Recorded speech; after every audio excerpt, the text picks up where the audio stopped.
Session Blood. Welcome back to Session Blood, episode 3. I'm here again, as usual, with my co-host, Karol. What's up? And today we're going to split the episode into... We want to look at two different things. First of all, we're going to take a quick look at the recent Taiwanese Road to Nationals. I think we had some really interesting deck lists there that we can talk about. And after that, we're going to have a look at what impact the upcoming Crucible of War set may have on the constructed format going forward, because there's some really big changes coming. So I think that'll be good fun. I do feel Crucible is going to really impact how competitive Flesh and Blood is getting played. So I really want to talk about that. We want to give a shout out to all our international listeners out there. We've had a good amount of viewers from places like Australia, the United States, Taiwan, Austria, and we just want to say we really appreciate your support. Yeah, so let's just get right into it and have a look at some of the top 8 decks from the Road to Nationals in Taiwan. And I think we have to start with the winner. We are going to do our best with pronouncing the names. Our apologies if we do get them wrong.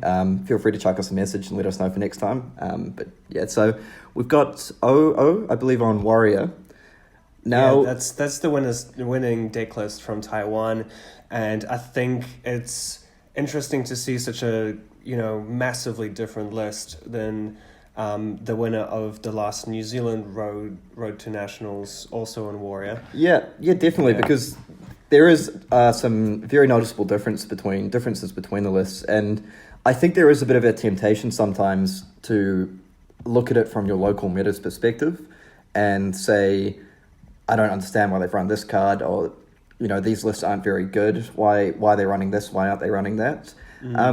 Now, don't get me wrong. I think it is fair to have a look at lists and with some constructive criticism and say, I feel they could have done better with this or that. But I think at the same time, it is very important to note that some of these choices were probably very metagame specific for Taiwan. Yeah, these are players who probably play with each other in armory leagues, who've played each other in Road to Nationals. They know what some of the other top players are playing, what's good against what. So, yeah, exactly. And it's when you know certain players on certain matchups and you've kind of played against them a number of times, sometimes adding a bit of spice, a bit of tech is the way to actually beat those players and have those very player-specific matchups sorted that way. Yeah, absolutely. And I think we might have even seen that last week in the finals where a timely Steelblade shunt against a Dash player, which might have caught him off guard, actually potentially led to the winning of that matchup. Yeah. Anyway, so if we jump to the list here, I think the big thing right off the bat is we see 3 Command and Conquers in the winning list. And that's something we saw from some Warrior players recently in some of the Auckland Road to Nationals. We did see some running the Command and Conquer. Yeah, if you look in the, I believe it was the Hobby Master Road to Nationals, the top 4 player John was running 3 commands. Yeah, and that may be, I believe in Taiwan they see that as quite a powerful card because there's quite a lot of Command and Conquers in the top 8s, and I think they're in both the Warrior list and the Ninja list. Now, what I think is really interesting to me is we see he's running 1 red pummel. Yeah. And that's a card you don't really see often in Warrior because, it doesn't interact with the weapon. With Warrior, you have a lot of these non-attack actions that pump your weapon and reactions that don't really interact much with pummel. But we see that 1 copy of a red pummel.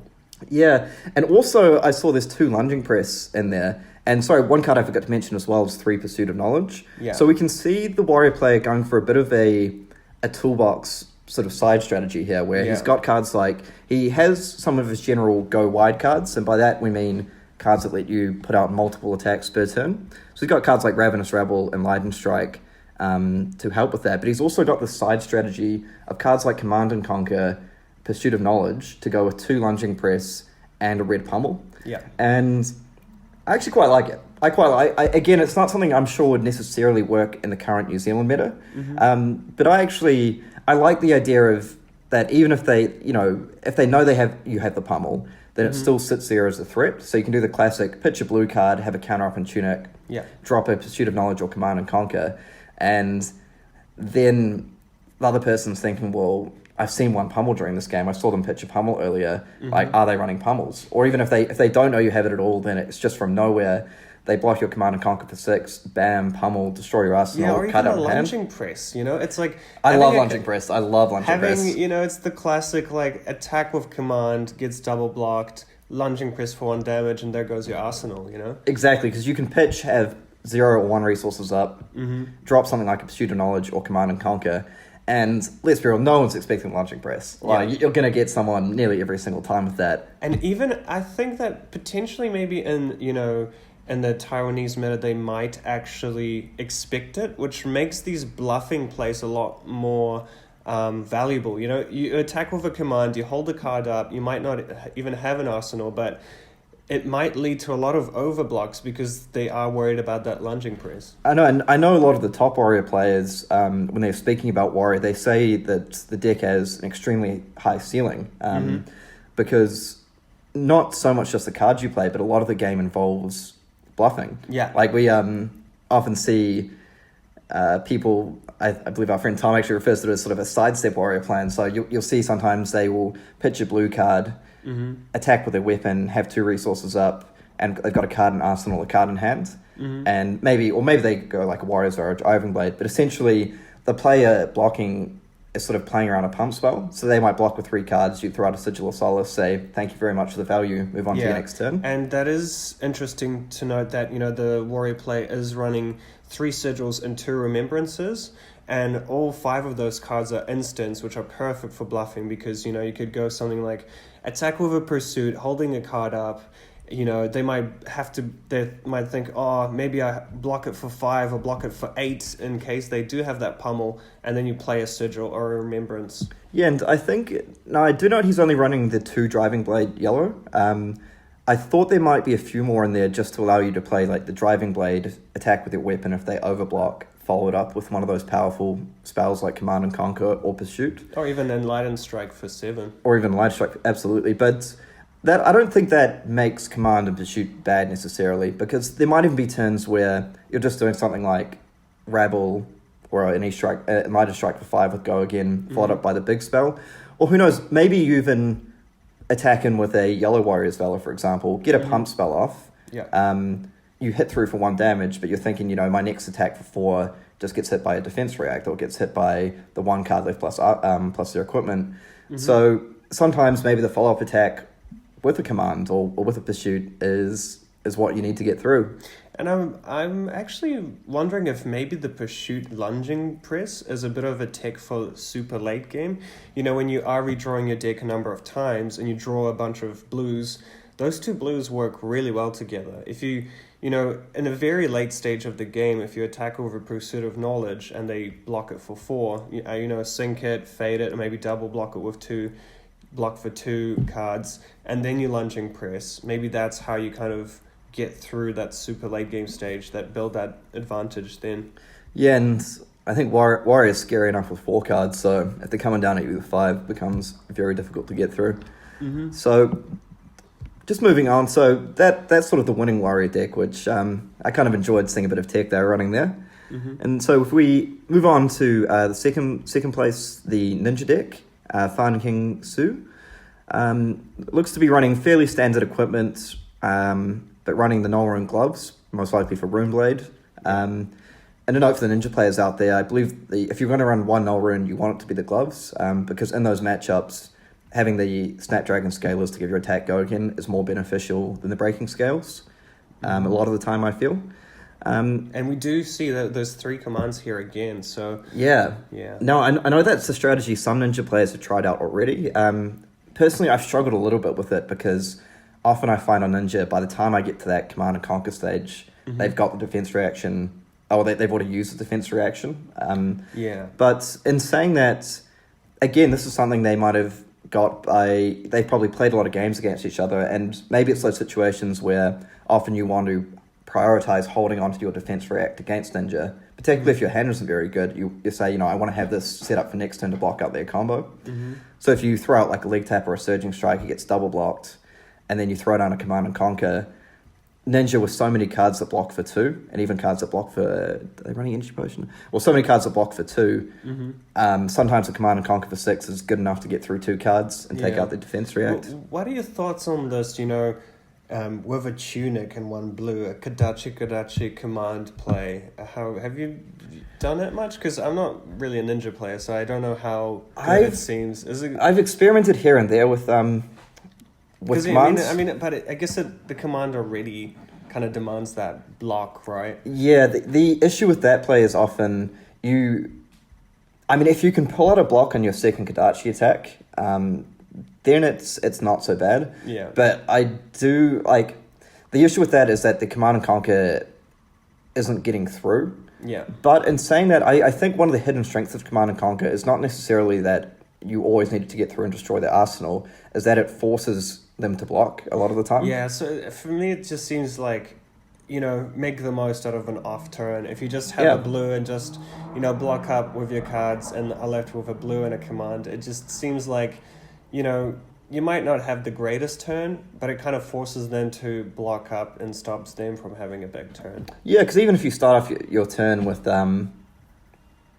something like a league tap or a league tap or a head jab, it gets blocked out, and you go Kodachi command. Yeah. Whilst the command might not get through, as we said there, with Ninja, a lot of the time I feel you're biding time for your big turns. Yeah. And so an off turn that might otherwise be 2 Kodachis and a Fluster Fist for 4, which they don't care about, instead dropping that big command and forcing them to block out with their whole hand or 2 or 3 cards. And again, we see the 1-up lunging press in there, which is good in Ninja generally, but again, really cool with command. And I really like having 1-offs, like the 1 red pummel or 1 lunging press, just for that threat, just to get in your opponent's head and be like, hey, you're playing when you're playing, for such great prizes, the pressure gets to you, and maybe that's what these players want to do. They want to get in their opponent's heads and be like, hey, do I have a lunging press? Yeah, before we move on, I just want to make a quick note of the deck is a little bit different than some of the builds we've seen out of Taiwan, in that I can see they're only running the 1 yellow leg tap and 1 blue and 1 blue leg tap. So they've got the full 9 surgings, but it seems this build has prioritized more of a defensive strategy in the sideboard rather than that combo consistency. Yeah. And I think that might be a reaction to a bit of the meta, because whilst we've seen Dash dominate quite heavily here in New Zealand, I think we've seen quite a lot of Warrior and Guardian decks over in Taiwan. So I actually really like the strategy. It's something similar I did in the old Welcome to Wrath meta at the Calling, of running the full 9 0-cost reacts. So we've got 3 red Flick Flacks, 3 red Sinks, 3 Springboard Somersaults, and then 2 yellow unmovable, 1 red unmovable. So I think... Yeah, and with the sigils, you can have a very defensive Ninja deck, actually. Yeah, and I quite like that. And particularly against certain forms of Warrior decks, I think you can play that to some success. Just basically taking your time, trying to play the game at your own pace. So making sure you have cards that block out their massive turns while you kind of wait for one of yours. Yeah, and just chip away with Kodachis. Chip away with Kodachis all day. And I kind of, 3 sigils, I'm not sure if they play them against Warrior, it does block for 0. But I really like the idea of having 1 or 2 of those in there. So when you get to those really close, grindy games, you get down to 1 life, and the other person's thinking, okay, I've got the Steelblade shunt lined up for the win. Or even at the dream scenario, you're on 2 life, you attack with Kodachi, they double shunt, you go sigil. Blow up. But yeah, now we've seen like there's 2 more Warrior decks in the top 8, which I will just look at very briefly, because I think they're quite similar in a way. One of them doesn't run the pursuits and the commands and goes for more of that traditional go wide strategy with the flocks and all the pumps. And we see some life for lives, and I think it's interesting to note that there's no Scar for Scars. Yeah, and in fact, that's a really good point. There's 0 Scar for a Scar in the entire top 8, and actually less life for, like, a lot of the Warrior decks here are running the full 3 life for a lives. And I think that's a really interesting point, that in the Taiwanese meta, they don't seem to rate cards like Scar for a Scar as highly.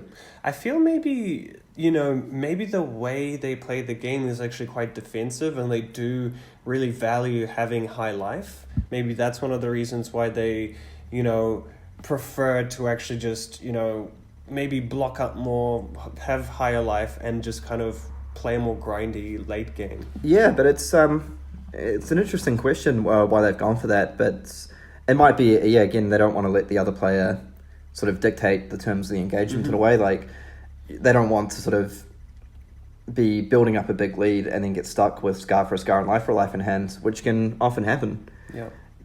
So now looking at some of the interesting decks, now I know the ones you're really interested in looking at are the Brute and the Wizard deck. Yeah. So if we start on Brute and then maybe move along to Wizard. Yeah, I just like the Primeval Bellows, and it's a card that I've personally haven't really used much. I've only used the blues as this kind of filler card, but you see this go ham Brute with 8 Bellows. Yeah, I think it's 8 Primeval Bellows. I think it's like 8 or 7 Pummels. So they're just really going for these massive swings. I can see they got the red smash instinct there. Yeah, definitely a more aggressive list than the ones I'm used to. And I can see also no Bonehead Barrier, so they might be thinking in a meta that's quite heavy with Guardian and Warrior. That card's not as beneficial. Yeah, I think they might think that the Ninja matchup is already so good that they don't need it, that they don't need to clog their 80 cards. Yep. Bonehead Barrier, I really rate that card also against Wizard, which, doesn't pop up much, but that actually brings us nicely to our next deck we'd like to have a look at. Yeah, shout out to Kung Nan Huang, who top-hated with Wizard over there. It's a massive change from the last top-8 Wizard from Taiwan, who was running those. I believe he was running 6 Moon Wishes and... Might have been 9 even, but it was a lot of Moon Wishes. I think it was 6 Moon Wishes and around 6 Sun Kisses. And now we're seeing a completely different list with no attacks whatsoever. A bit more defensive with 3 Sync Belows, 3 Enchanting Melodies. So this is a Wizard list that I would really want to watch how it plays out, because I feel like the difference between Flesh and Blood and a lot of other TCGs is that you can't just look at a deck list and be like, oh, yep, I know exactly how it does. This is what it does. It's really dependent on, based on your play style, like how you run the cards, when do you expect to use them. But yeah, and it's really cool to see a Wizard top 8 again. Yeah, because we can see they're running the 3 Time of Findale and 2 Time of Aetherwind, so perhaps getting a bit of value either with Time Snap Potions or just flipping it over with Kano. Yeah, and Time Snap Potions is a card that I'm not sure if the previous Wizard was running, but I quite like in Wizard, actually. Yeah, and one thing to note for Wizard players out there, we see running 1 Null Gloves, and that can be both for the Mirror, but also in particular, I believe that's in there for Runeblade. Yeah. Because the Stormstriders, the Wizard Legendary, is actually Arcane Barrier too. Yeah. So you need to make sure if you're expecting playing against Runeblade that you actually have an All-in 1 in there. Otherwise, you can't be sort of pitching 2 resources every time to get rid of each rune chant. So 2 sigils, tricky. Yeah, sigils are interesting because it helps keep your life up, but again, it doesn't sort of work well with Kano. But this seems to be one of those pure burn Wizard decks where you can either set up... I think it's extremely strong against decks that have 0 or 1 null runes, because you're just consistently... You're playing your own game, putting out as much damage as you can, and just trying to defend to survive. Yeah. I think the 0 attack action builds struggle a little bit more with null rune 3 decks. Yeah. Decks that are running Arcane Barrier have 3 Arcane Barrier cards, because in that situation... I feel you need to operate using your hero ability a little bit more. Yeah, and you really want to make the most of those Stir the Aetherwinds and pump up the burn spells just to get through damage. Yeah, because I can see, I like the idea with this list. You can either just race them and throw out burn spells during the game, or you can even set up for that late game with set up a big Remembrance combo once you have your potions down. I see they got the 3 Sonic Boom, 3 Lesson on Lava, with a whole ton of Wizard spells, so... As far as raw power goes, I feel like this deck's got it. Yeah. So it's great to see another Wizard player in the top 8. Yeah. And, I think we'll pretty much move on to Crucible as well. Just really quick final note, we see another Guardian player in the top 8. nothing particularly unusual in this deck, except I think the 8 Blessing of Deliverance. Yeah, going for... I believe that this deck just wants to go late, wants to get as much advantage with those blessings, and we see the 2 remembrances, maybe get them back and just shuffle them back in and just gain life. And that Guardian play made the final, so I guess those blessings, you pitch a blue, or pitch a card, blessing, draw another one, just pitch, swing for 6 with your hammer, just keep up. But yeah, that's an interesting thing to see. And just finally the Mechanologist deck, which is a bit of it looks like a modified dash control deck, and that it doesn't run those high octanes that the mid-range deck runs. Yeah, so it's a lot more focused on those generic attacks like Rebels, Command and Conquers, push the points, and life for lives. So I think what this list really wants to do is just block up, and then, pistol, push the point, or pistol, command, or pistol, and life for life.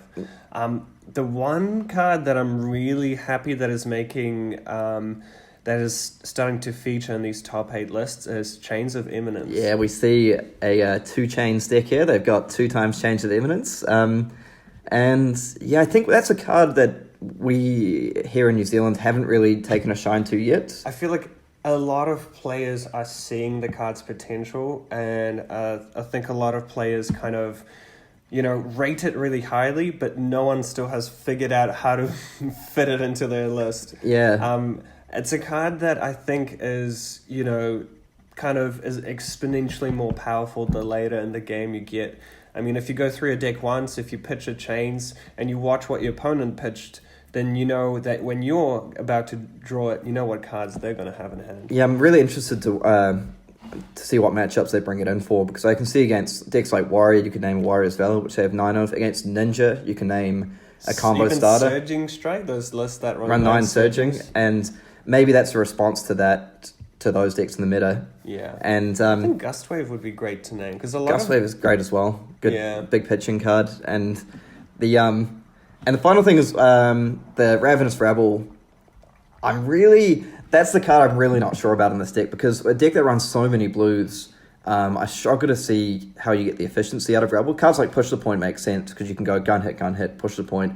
Ravenous Rebel is just the better last-ditch effort. Well, that's what we were talking about just before we started, actually. We wondered if there might be sort of that last-ditch light, because I can see this list actually runs 2 last-ditch effort. Yeah. So maybe it's in there for a grind-out game against maybe Guardian or another Dash player, or even a Soul Warrior. That situation where both players are really low life and really low in cards. Because I can see a really cool situation where you set it up, so you've got your last-ditch in arsenal, a last-ditch in hand, and then you either Remembrance back or you've got no cards in your library, or maybe only do 1 last ditch. Maybe you Remembrance back 1 last ditch and 2 Rebels, and you have got 1 blue left, and then you draw it and just go for like a Rabble last ditch into pistol swings. And what we're referencing there is if you have no cards left in your deck, Rabble doesn't check the top card of your deck. It just hits the full 5 damage. Yeah. So I'd love to see an end game of going double Rabble for 10 into a last ditch for 8, and then pistol hit, throw out 20 damage. Yeah, I believe I saw that work on a Pauper tournament where you could only use commons, and I'm not sure if you could use rares, but I've seen someone just hit with double Rabble for 5 damage apiece. Yeah, and so that's a card you kind of look at and say, why is that in the list? Maybe it's for that.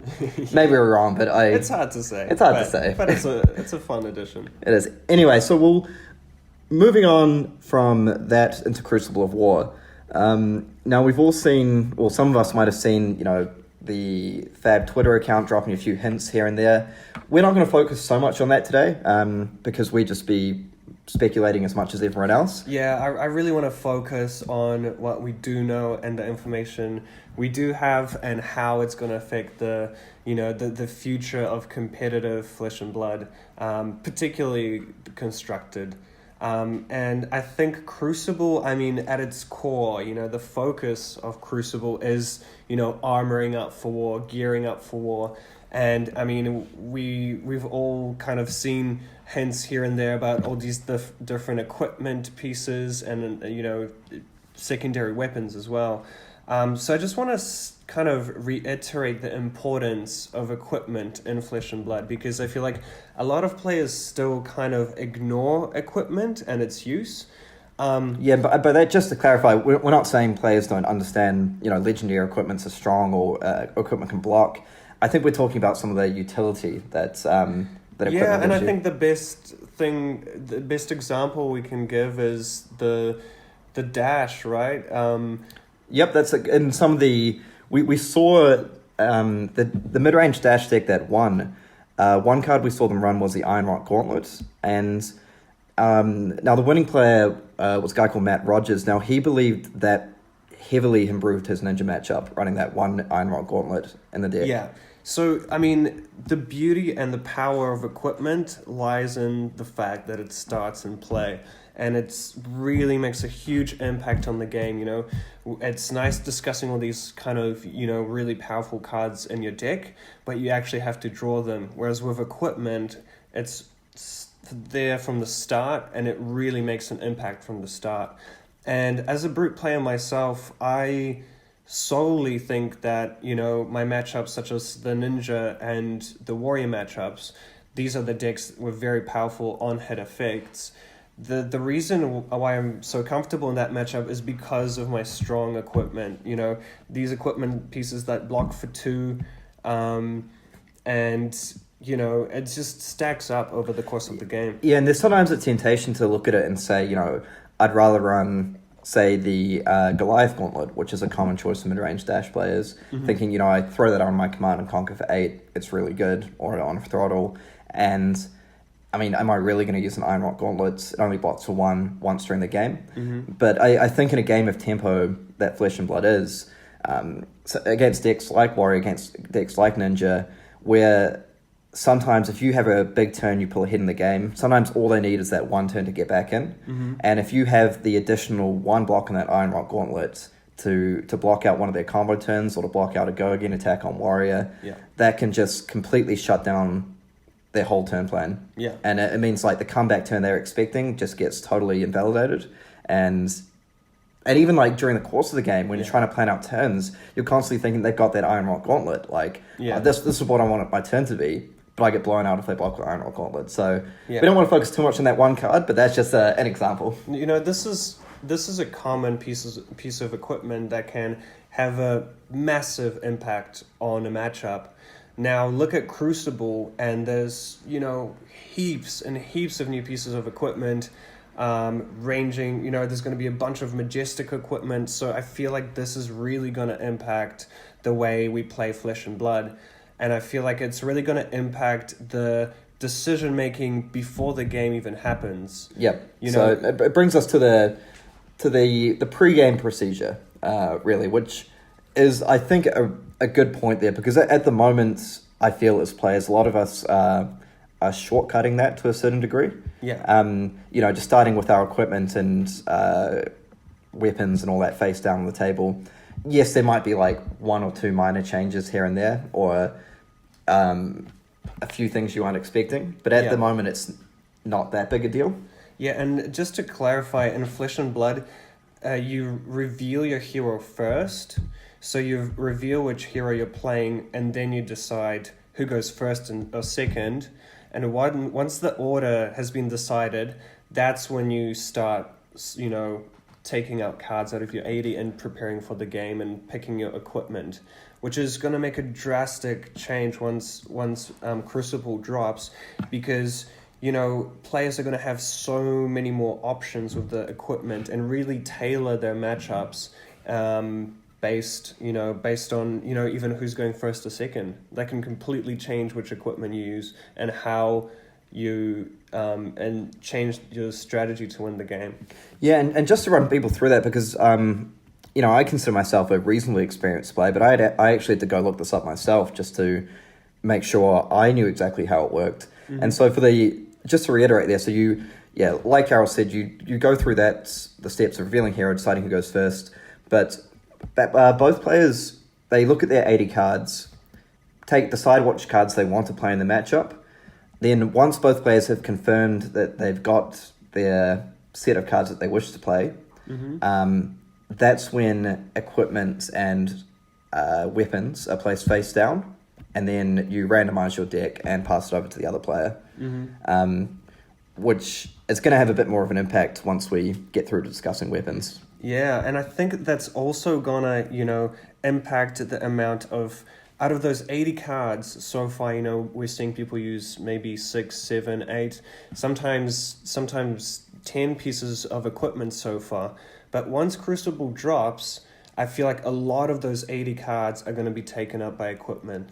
Yeah, because... That's my prediction. I think that's right, because if we... Even just looking through a few of the recent lists, of course, including the weapon, which is one, often you'll see players run, like you were saying, maybe 5 to 6 pieces of equipment. So you might have like a Nullrun in there or something like an Iron Rock Gauntlet. Yeah, Arcane Rising did impact that a little bit because players started gearing towards those matchups like Wizard and Runeblade where they had to have, well, not necessarily had to have, but, they wished to have some of that arcane barrier. So we saw an uptick in equipment used, but I feel like Crucible might even double that. Yeah, because in saying that, it only seems for certain decks we've seen an uptick as well.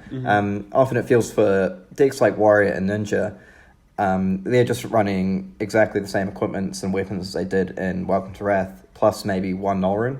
Against that Runeblade. But I think decks like Dash Control, for example, might be a good preview of what's to come going forward with deck construction. Yeah. Because we see some of the Dash Control decks running up to... I think it was 11. 10 or even 11 equipments and weapons. So things like we talked about, that Iron Rod Gauntlet versus a Ninja or a Warrior opposed to a Goliath's Gauntlet and a Nullrun glove. Because we see decks running things like they might run 3 Nullruns. Dash players might run both Teklo Foundry Heart and Firendale Spring Tunic. They may have Mage Master boots, Nullrun boots, and Iron Rot legs. And that's three spaces just for the leg slot alone. And I certainly think that's something we could see an increase of going forward because decks like Ninja and Warrior that are only running 5 or 6 pieces of equipment / weapon, suddenly we're going to have additional weapons to choose from. We're going to have additional maybe slots in the arms and legs to choose from for equipment. And I feel like that's something I'm really excited about, is the amount of strategizing that's going to go into the game before the game even happens. You know? Those decisions about the equipment are going to make a massive impact on the game. Yeah. Definitely. It's comparable to, if we have any esports fans out there, things like Dota or League of Legends where you draft which team you have, which is often referred to as the game before the game. And sometimes, if you don't come prepared, you can find yourself at a heavy disadvantage before the cards are even shuffled up. Yeah. And I think one of the flow-on effects to what we're talking about here, the uptick in equipment, is we're going to see a lot more focused strategies. I know that's something you were mentioning to me before. Yeah, so at the moment we still kind of see these lists and tournaments that can go multiple directions. We've seen the mechanologist decks that kind of have both the aggro component and the control component, and they can decide kind of, depending on the matchup, if they want to go more aggro or more control, whereas the increase in the equipment, the slots that are going to be taken up by equipment, I feel like we will see a lot of more streamlined strategies, because a very clear focus. Because I think things like the Ninja deck from Taiwan that we mentioned earlier, excellent example of that with all the defense reacts they run. So that's 12 defense reactions that you're probably not using against a deck like Mechanologist, for example. So it allows them to basically completely transition their deck. And the same thing for mid-range dash. I know mid-range dash, the difference between that and control is it goes very aggressive. But when it's playing against decks such as Warrior, you might see them take out cards, like core cards to their strategy. Things like High Octane, Tome of Firendale, the big combo where you always talk about. Those can just get completely cut from the list in favor of more defense reactions or cards like Enchanting Melody. And going forward, like you say, that might become more and more difficult when, rather than having sort of 14 or 15 slots to play with, you've suddenly got maybe 7 to 10. Who knows? And right now, the decision about your equipment might have, I don't know, as you were saying, very small impact on the game. I think after Crucible, equipment's going to be crucial. deciding which equipment to play versus what matchup, and even, you know, putting in some surprises, because we're going to have so much variety of equipment that, you know, you can have whole strategies created around it. And I think the advent of the Blitz format that's come forward, that I wonder if that might have been sort of I might be reading too much into it, but a bit of a hint from the developers about the importance of equipment. Yeah, so just can you explain to me how Blitz is structured? So Blitz is a new format that I haven't played a whole lot yet myself, but I've heard it's really good fun. Both players start with 40 card decks. You can only have 2 of each card in a deck. Mm-hmm. But so you can play no more, no less than 40 cards, and you play with young heroes with slight buffs or nerfs, I believe. So Dash, for example, starts with 3 intelligence, and I think that's going to be a separate mechanologist hero. Is it? I thought we saw it. I'm not sure. We'll come back and check that for you. But effectively, it's 40 card decks, but you can have up to 12 equipment slots, which seems like a lot, right? So you've got a 40 card deck and 12 equipment slots. It's almost a third extra of your deck based on equipment. Yeah, so that's going to be interesting in the fact that, you know, your 40 cards are locked in, so there's no kind of maneuvering with that. The only thing you can adjust is those equipment pieces. Yeah, so I think what we should move on to now is perhaps the biggest change coming in Crucible of War is the new weapons. Something that I'm the most excited about is new weapon options.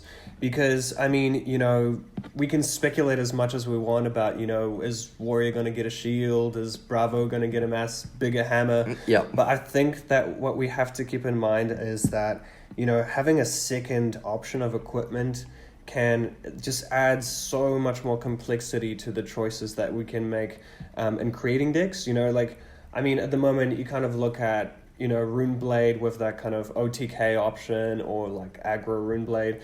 But there's, you know, you can vary, for each kind of class, you can expect certain cards, you know? Yeah. If you're versing a Bravo, you're going to see a Crippling Crush, you know? But what we're going to see is decks that kind of not only specialize in different strategies, but can adjust the whole strategy based on the weapon. Yeah, because I feel like at the moment you're right. When you sit down across from the other player, I mean, you see very rare examples of it, like for Ninja, you know, back when Sasha played that Control Ninja deck that won the first Constructed Calling, that was totally different. Yeah. But a lot of times these days, when you sit down across from a deck like Warrior or Ninja or Brute even, you kind of, your sideboard's probably going to be the same. I mean, and even Dash to a certain extent, when like, sure, they might be playing mid-range or they might be playing Control, but if you're a Ninja player... they're going to be dropping a chain. Exactly. I mean, if you're a Ninja player or a Warrior player, you're probably playing them fairly similar anyway. There might be 1 or 2 changes. Runeblade is maybe the one exception, because you can have that hyper defensive OTK build, or you can have maybe a more conventional aggressive strategy. But I think weapons are going to be huge, because suddenly you sit down across from like a Warrior player, and I'm sideboarding for an aggressive Warrior strategy, let's go, and they flip over, you know, a shield, for example, if they've got a shield and a one-handed weapon, and you're like, oh no, like, what have I done? This is not what I was expecting. And the same thing for decks like Ninja. They, you know, if we see something that's not harmonized Kodachi, maybe they run 1 Kodachi, 1 new weapon, maybe they run 2 new weapons. Yeah, I guess for two-handed, it kind of adds that another element of complexity is that they could run, you know, if Ninja gets a katana, like a 2-handed sword or something. Yeah. And even decks like Guardian, like maybe we'll see them get a slower, bigger hammer that hits for sort of 8 damage or something like that. Or who knows, maybe they'll get like a very aggressive weapon, something that doesn't hit for as much damage, but has go again, or it has like an effect you can activate on the weapon that increases, you know, your next attack gets +1, for example. Yeah. But and to keep all of that to summarize all that, I think what we're trying to say is, you know, this another piece of you know, another weapon choice just basically kind of for each class, it just gives you that huge change, of possible strategies, and just increases the variety exponentially when you combine it with all those different equipment choices. So I think what we're going to see is Crucible really flip everything upside down. Yeah, and I think it makes preparing for your metagame all the more important because, like we say, with additional weapons and equipment, you're probably going to have less slots already to put. Like, rather than having 15 sideboard cards, for example, you might have 8 to 10 spaces.